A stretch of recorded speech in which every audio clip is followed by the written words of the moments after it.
समाज जीवनामध्ये राहत असताना आपण काही लोकांसोबत आपले नाते जोडत असतो। जर आपल्याला जवळचं कोणी त्या नात्याचं नसेल तर तसे नाते आपण आपल्या अगदी जवळच्या लोकांशी जोडत असतो। म्हणजे तो आपल्या जाती पंथ धर्माचा असला नसला तरी सुद्धा तो आपल्या जवळचा आहे, आपण त्याला असं मानतो आणि म्हणून असे नाते सुद्धा तयार होतात। त्याला मानलेला बहीण मानलेला भाऊ असं सुद्धा म्हटलं जातं। आणि अगदी त्याच पद्धतीनं एका महिलेनं एका पुरुषाला तिचा मानलेला भाऊ तिला मानलं होतं आणि अगदी तो तिला मानलेली बहीण म्हणून तिचे सगळे काही कामं ऐकायचा, तिची मदत सुद्धा करायचा। पण एक दिवस त्या मानलेल्या भावाची नजर त्याच्याच मानलेल्या बहिणीवर पडली आणि त्यानं तिच्यासोबत जबरदस्ती केली। बरं, त्यानं तिच्यासोबत जबरदस्ती केली तर केली, त्याच्यासोबत आणखीनही 3 जण होते आणि तो आणि ते 3 असे 4 जण मिळून एका महिलेबरोबर रात्रभर नको ते कृत्य करत होते। आणि यामध्येच घडलं धक्कादायक प्रकरण। नेमकं काय आहे संपूर्ण प्रकरण, कुठं घडली ही घटना, हे आपण अगदी सविस्तरपणे जाणून घेणार आहोत। पण जर तुम्ही अजूनही आपलं चॅनल सबस्क्राईब केलं नसेल तर लगेचच सबस्क्राईब करून घ्या आणि बाजूला असणाऱ्या बेल नोटिफिकेशनला सुद्धा ऑन करायला विसरू नका। आता ही जी संपूर्ण घटना आहे ती आहे दिल्लीमधील जो पश्चिम परिसर आहे त्या ठिकाणचा खायाला रघुवीर नगर आहे। त्याच रघुवीर नगरमध्ये राहणारं एक कुटुंब आहे, एक दाम्पत्य आहे आणि त्यांना 5 मुलं आहेत। एक मुलगा एक मुलगी हे थोडे मोठे आहेत, तर त्यांचे 3 लेकरं हे छोटे छोटे आहेत। असं एक कुटुंब या परिसरामध्ये एका भाड्याच्या रूममध्ये राहत होतं आणि त्या जो घर सांभाळणारा व्यक्ती आहे तो व्यक्ती काही कामानिमित्त बाहेर जायचा आणि त्याचा व्यवसाय करायचा।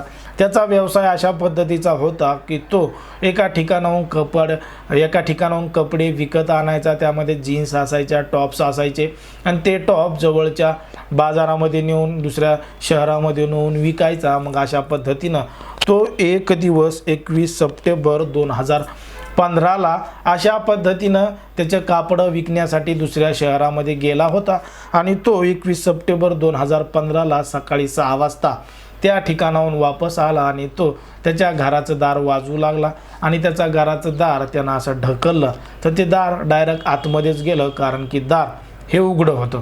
आता दार उघडं होतं, ते आतमध्ये गेला आणि आतमध्ये त्यानं घडलेला प्रकार पाहिला तर तो जोरजोरात आरडू लागला, ओरडू लागला आणि मोठ्या प्रमाणात रडूसुद्धा लागला। कारण की घरामध्ये जे दृश्य त्यानं पाहिलं होतं त्याला त्याची स्वतःची बायको त्या ठिकाणी नग्न अवस्थेमध्ये आढळलेली होती। तिचे पाय हे कॉटला बांधलेले होते, तर तिच्या बाजूला तिचे 2 लेकरं, एक मुलगा आणि एक मुलगी हे सुद्धा मृत अवस्थेत होते। यांनी त्यांच्या जवळ जाऊन त्यांना चेक केलं तर ते मृत अवस्थेत आढळले आणि म्हणून त्यानं आरडाओरडा जोरजोरात चालू केला होता। आता त्याच्या आवाजानं परिसरामध्ये आजूबाजूला राहणारे लोक लगेच घटनास्थळी आले आणि बघता बघता तिथं मोठी गर्दी जमली। लगेचच त्या लोकांनी स्थानिकच्या पोलीस स्टेशनमध्ये घडलेला संपूर्ण प्रकार सांगितला आणि पोलीस घटनास्थळी आले आणि पोलिसांनी संपूर्ण पंचनामा केला। ते जे मृतदेह आहेत ते मृतदेह ताब्यात घेतले आणि पोस्टमॉर्टमसाठी पाठवले।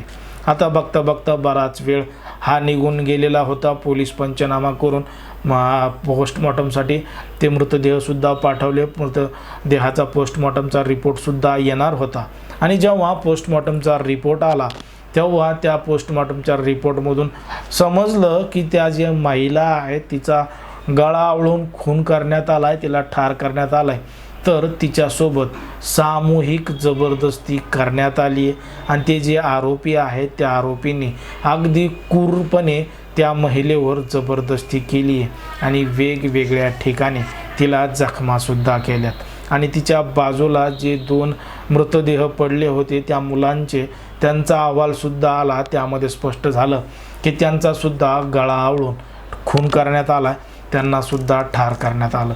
पोलिसांनी जेव्हा तपासाला सुरुवात केली, आरोपी कोण होते काय होते याचा काहीही तपास लागत नव्हता आणि पोलीस त्यांच्या पद्धतीनं तपास करत होते। इकडं मात्र त्या महिलेचा नवरा याच्यावर आता एक मोठी जबाबदारी आली होती. त्याची बायको आणि त्याचे 2 लेकरं त्याला सोडून गेले होते, पण मात्र त्याला अजूनही 3 छोटे छोटे मुलं होते. त्यांचा सांभाळ करायचा होता, त्याचं जीवन त्याला जगायचं होतं.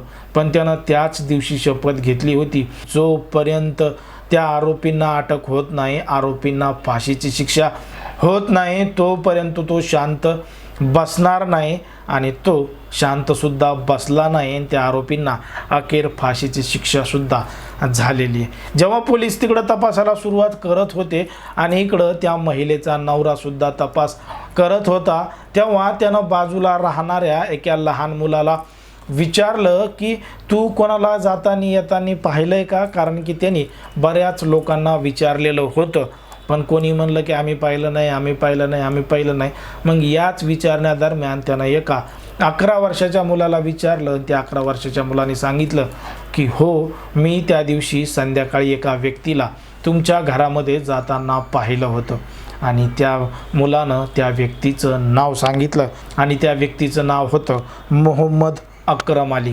मोहम्मद अक्रम अली हे नाव ऐकताच त्या पुरुषाला मोठा धक्का बसला, कारण की त्याला समजलं की हा जो मोहम्मद अक्रम अली आहे तो तर त्याच्या बायकोचा मानलेला भाऊच होता. आणि मानलेला भाऊ असूनसुद्धा त्यानं अशा पद्धतीनं कसं काय केलं आहे. आता त्या महिलेचा नवरा थेट पोलीस स्टेशनमध्ये गेला आणि त्यानं सांगितलं की मला एका व्यक्तीवर संपूर्ण संशय आहे आणि त्यानंच ते कृत्य केल्याचा संपूर्ण आरोप त्याच्यावरच आहे. पोलिसांनी जेव्हा ते नाव समजून घेतलं मोहम्मद अक्रम अली, मोहम्मद अक्रम अलीचा तपास सुरू केला, तेव्हा मोहम्मद अक्रम अली हा फरार असल्याचं समजलं. त्याचा मोबाईलसुद्धा बंद होता, त्याच्यासोबत काहीही कॉन्टॅक्ट लागत नव्हता.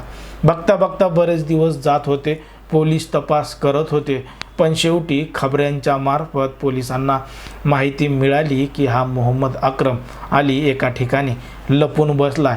पोलिसांनी त्याला ताब्यात घेतलं आणि ताब्यात घेतल्यानंतर त्याची कसून चौकशी केली. त्याला पोलिसांची स्टाईलनं पद्धतीनं विचारलं, तेव्हा त्यानं पटापटा सांगितलं आणि त्याच्यासोबत जे आरोपी होते त्यांचं सुद्धा नाव सांगितलं. त्यानं सांगितलं की त्याच्यासोबत एक शाहिद नावाचा मित्र होता, एक रशीद अली नावाचा होता आणि अजून एक मुलगा होता, पण तो मात्र अल्पवयीन होता, त्याचं वय कमी होतं. आणि त्या नावानं सांगितल्यानंतर पोलिसांनी त्यांनासुद्धा ताब्यात घेतलं, त्यांचीसुद्धा कसून चौकशी केली. तेव्हा त्यानं सांगितलं ते एक धक्कादायक होतं.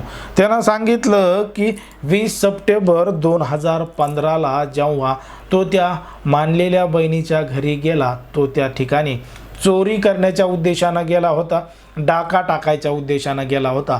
आणि त्याच्यासोबत त्यानं त्याचे 3 मित्रसुद्धा नेले होते, कारण की त्याला घरामधली संपूर्ण माहिती होती की त्या महिलेचा पती या दिवशी घरी नसतो, कुठं सोनं ठेवलं आहे, कुठं दागिने ठेवलेत, कुठं पैसे ठेवलेत, याची सगळी माहिती त्याला होती. आणि त्यानं त्या पद्धतीनं संपूर्ण प्लॅन केला होता की तो त्या महिलेला बोलण्यामध्ये गुंतून ठेवेल आणि हे इकडं चोरी करतील. पण मात्र तसं झालं नाही. संध्याकाळी हे त्या ठिकाणी चोरी करण्याच्या उद्देशानं गेले आणि मग मात्र ती जी महिला आहे त्या महिलेनं अगदी सहजपणे दार उघडलं, कारण की ते त्याला मानलेला भाऊच मानत होती. मग या चौघांनी घरामध्ये प्रवेश केला, त्या महिलेकडं पाणी मागितलं आणि हा जो तिचा मानलेला भाऊ होता त्यानं तिला बोलण्यामध्ये गुंतवलं. आणि गुंतवलेलं असतानाच हे 3 जणं तिकडं चोरी करण्यासाठी गेले. पण मात्र त्या महिलेच्या गोष्ट लक्षात आली आणि ती महिला या 3-4 भांडू लागली, बोलू लागली.